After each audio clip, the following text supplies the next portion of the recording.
So hi, I'm joined here with Ray O'Farrell. Thank you for joining us. Sure, how are you doing? I'm fine. And yourself? I'm good, enjoying the first day of VMworld here.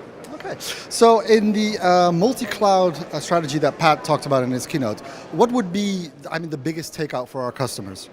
Well, I think what he really highlighted in his takeout, I think, was one, the new infrastructure is multi-cloud. You're going to be leveraging infrastructure from across many different clouds. And the other question is, what are you really doing with it? You're leveraging new applications. So I think the key part of it is more and more companies, as they become, through this digital transformation, the way to do that is to develop these applications. It's the way that they interact with their customers, it's the way that they interact with their employees. And it's now core to the competitive strength of the company.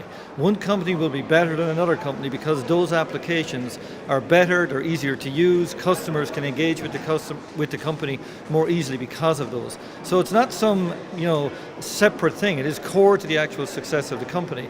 So in the future, developers, how they can get infrastructure, make it easy for them to succeed, how then they can leverage that across many different geos, being able to scale up and down quickly as customer demand comes in and out. That's really this essence of this app-driven, multi-cloud type of world. And the products that we produce in that space, such as the new VMware PKS product, that's to give that flexibility to developers, but at the same time making sure that the operations people are able to manage the infrastructure and secure the infrastructure. And when you look at what we do on multi-cloud, it's to make sure those applications are not limited to one environment. You can gain flexibility, redundancy, scalability because of this basically universal access across many different clouds.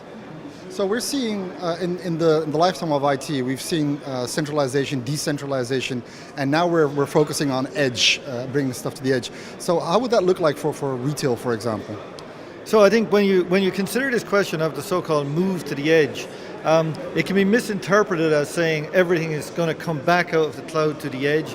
I don't think it's going to be like that. You're going to definitely have cloud, you're going to definitely have core infrastructure, and then you're going to have this new emerging edge type of infrastructure.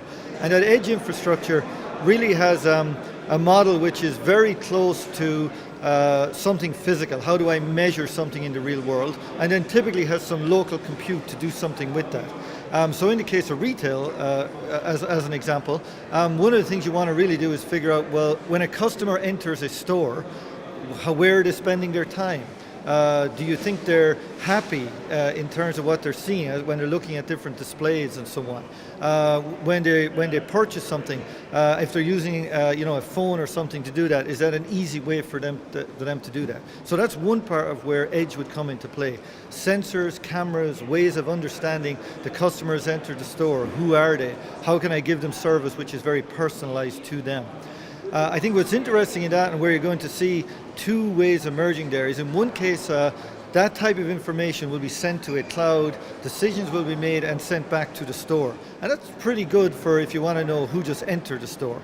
But if you want to do something really fast, say a customer is actually trying a product live, say you want to give a customer an experience of a virtual reality view or an augmented reality view of a product they want to try right there in the store. Now you need to begin to put some form of local compute in the store as well.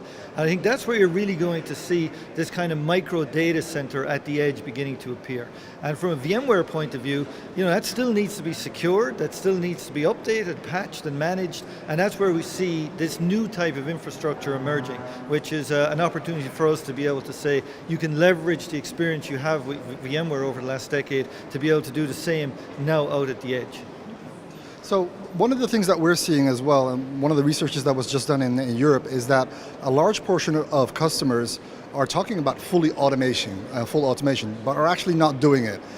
Why do you think that is? Is that it has to do with emotion or being scared?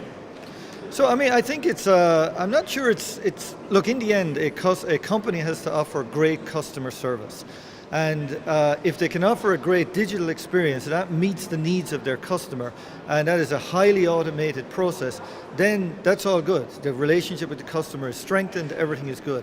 The challenge is if that digital experience is not perfect, quite often the customer is going to want to very quickly go, just let me talk to someone. And I think that's where you get into an interesting kind of a balance between the two. So when you say they're going fully automated, or in some cases they're not quite completing that, in some ways it depends how good that automation is. If the automation is really good, if it meets the needs of a customer, I think then most customers will happily accept it. If it's not, if it's got weird confusion, or if it's not reliable and 100% there all the time, then customers get nervous very quickly and just want to talk to a company. Ultimately, a customer wants to have some sort of relationship with the company it's dealing with, and you can achieve some of that with a digital experience if it's very personalized. When you log on, it knows your name. It's able to advise you on the things that you want to be able to buy, or it knows what you bought the last time and tells you, you can get another one of those now at a discount. Those sort of personalized things, that will help build that relationship too. But if that's not strong enough, yes, you are going to see this need to be able to say, let's not fully automate something, instead have that interaction with the customer. But in the end, a company needs to make that decision based on, how do I build that best relationship with the customer? If you can do that digitally, great. And if that digital experience is not quite getting there, then you still need to build the best relationship with the customer. That might require human interaction in the mix. So Pat, with regards to that, Pat also talked about the self-driving car, for example, and the 3 stages: interest, scared, and boredom. That has to do with that digitalization as well. So that's one thing that the car industry is working on right now. What do you see in other industries that are trying to automate right now? Are they having the same things like cars, or the same issues as cars?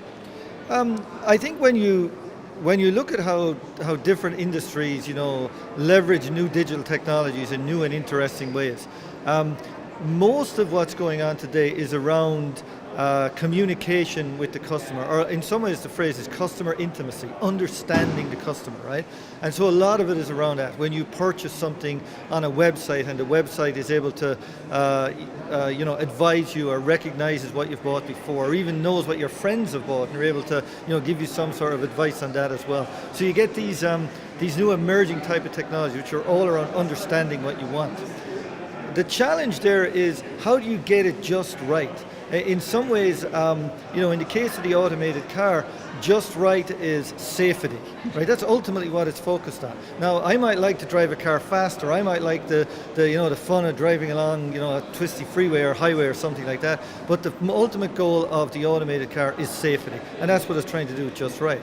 In the case of some of those other businesses, retail, online, and so on, it's around making the customer feel happy and valued by the company that's dealing with. Now, what's interesting there is that can also can get a little bit creepy at times. If the customer begins to ask a question saying, how do they know that I like candy of that flavor?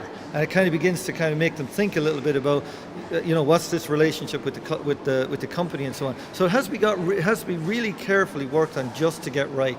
And I think that's probably the biggest challenge. People becoming just used and familiar to this. And I'm sure it's going to be a very, very important area in terms of how companies interact with their customers in this new digital world. And you have companies who've driven it very, very far. Look at Amazon, for instance. If you're buying from Amazon, it's very good at knowing what you might want to buy and so on at this stage. And I think many other industries are going to have to do the same thing.